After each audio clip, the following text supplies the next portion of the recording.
एक बार की बात है, एक सफल व्यापारी था जिसके पास हर सुख सुविधा थी।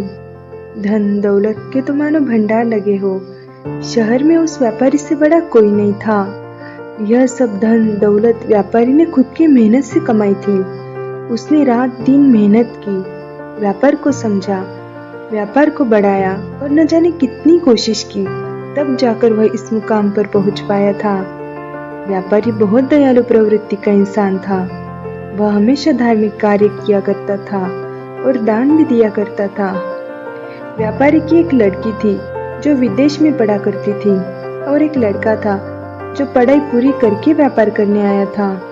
व्यापारी ने देखा कि उसका लड़का बेवजह ही अधिक खर्च करता है और जब भी कोई कर्मचारी अथवा कोई अन्य व्यक्ति भिखारी कुछ भी मांगता है तो वो बिना सोचे समझे दे देता है। बहुत कम समय में ही व्यापारी का लड़का उससे ज्यादा दान करने लगा था।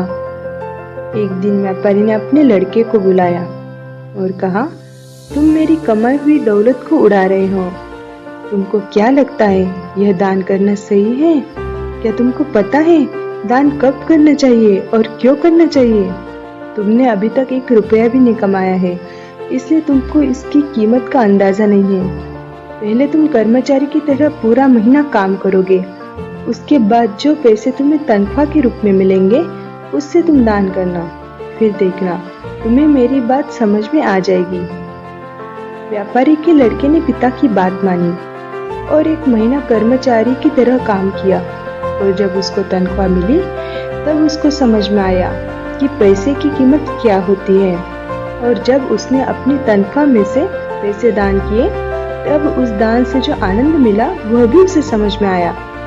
व्यापारी के लड़के ने इससे पहले जो भी दान दिया था उससे ज्यादा खुशी उसको बहुत कम पैसे जो उसने 1 महीना मेहनत करके कमाए थे वह देने में मिली। व्यापारी ने समझदारी से अपने लड़के को पैसे की कीमत और दान के महत्व के बारे में समझा दिया। तो दोस्तों, इस छोटी सी कहानी से हमें यही सीख मिलती है कि दान हमें हमेशा अपने कमाए हुए पैसों से ही करना चाहिए, तभी उसको हमें धार्मिक लाभ मिलता है और मन को शांति भी प्राप्त होती है।